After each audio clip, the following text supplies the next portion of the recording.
I'm listening very closely to Dean Graziazzi, and what he's saying, in my experience, is not true. A coach, cannot do it for you. A coach cannot advise you because of the expense, the sheer expense of it, the time it would take. Because in order to advise somebody, you have to get into their environment, or you can't. If I write a bodybuilding routine, and I don't know, everybody's different in their potential, in their genetic lottery, in the muscle insertions, everything. So if I don't individualize it, if I don't see that individual one-on-one, not in general, there's no advice in general. It's practical or it's worthless, and it has to go to the individual, or it's worthless.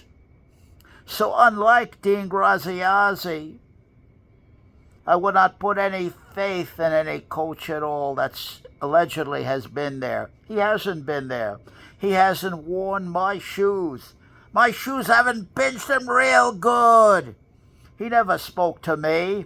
He never sat on that park bench in Central Park with a hawk blowing through you and spoke to me there, and ripped off his mask and spoke to me without charging a massive fee to do so, and for his quote-unquote expert advice, which is advice in general. You can get that anywhere. You can get it from Maria. Can you read?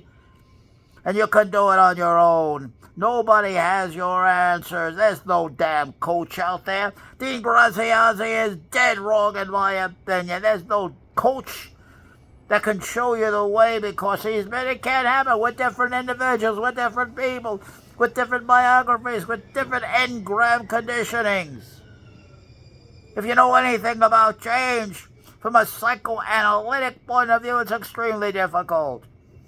Real change I'm talking about. Of course you can make mustard sandwiches changes for appearance sake. Anybody can be charismatic for 5 minutes of trivial bullshit conversation, and you have a nice day, I have a nice day. You gave a warm fuzzy, I give you a warm fuzzy back. It all means nothing. It was trivial, frivolous. It doesn't do nothing. It just gives you a false sense of companionship. And remember Dr. Reverend Shula.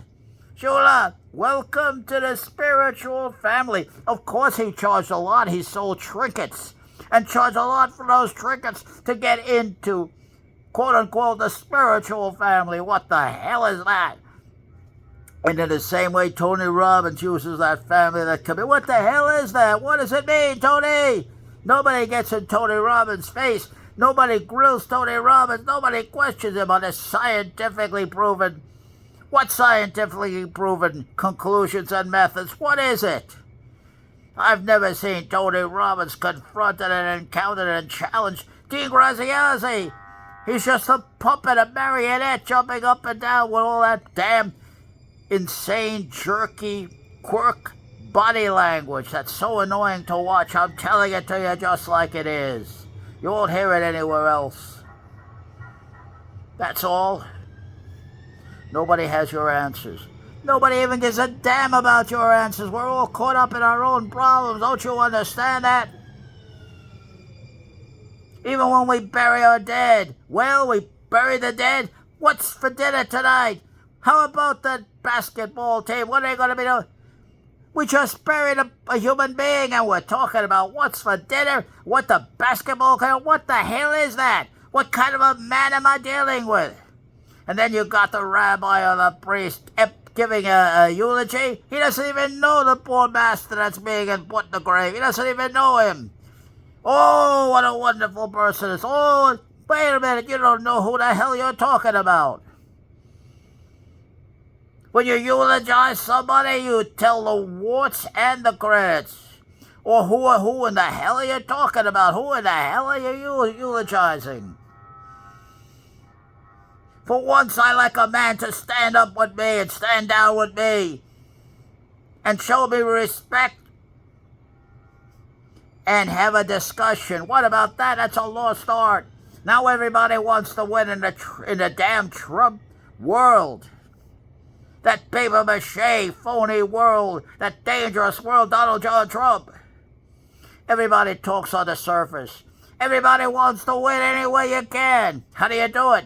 13-year-old bully, you brand your man. You insult him. You embarrass him. That's how you do it. And you try to identify him. That's how you do it. And such an individual who does a thing like that, who wins an argument right again, I'm talking about Mark Levin. Sensational, sarcastic, insulting, humiliating, and yes, deeply pornographic language. Mark Levin is a real pornography.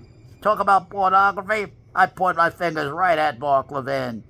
This is a thoroughly disgusting individual. And he's the brains of Trump.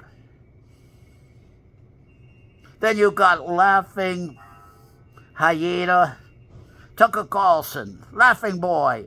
Then you got a real punk called Ben Shapiro. Nothing but a wannabe punk. He's in New York City, will smack Shapiro right in his face. Shapiro's thoughts on you grab him and smack him right in his face. Why? Because he's a punk. Because of the way he presents his ideas in such a way that I'm right and you're wrong. Bullshit, that don't go nowhere where I am. Shapiro, when do you shut up and let me talk? Shut up, Shapiro. I told you to shut up, Shapiro. I'm talking now and you will listen to me. Shut up, Shapiro. Shut up, Levin. Shut the hell up. You said enough. Now it's my turn. Now you're going to shut up and listen to me. Same thing with Big Bill O'Reilly. Stand up, O'Reilly. I'm still going to have my say. You don't let anything or anybody embarrass you. You never let anybody tell you who you are. You never let anybody bust your confidence, bust your opinion of yourself, or attack your image. That doesn't go nowhere. Because if he can get to your image, that's what Levin's not as smart as you think he is. Levin quotes a lot of scholars. He's standing on a lot of people's back. And he's out to literally embarrass his opponent and destroy him any way he can. You turn the trick right back on Levin. You turn it right back on him. He goes low, we go lower. That's all.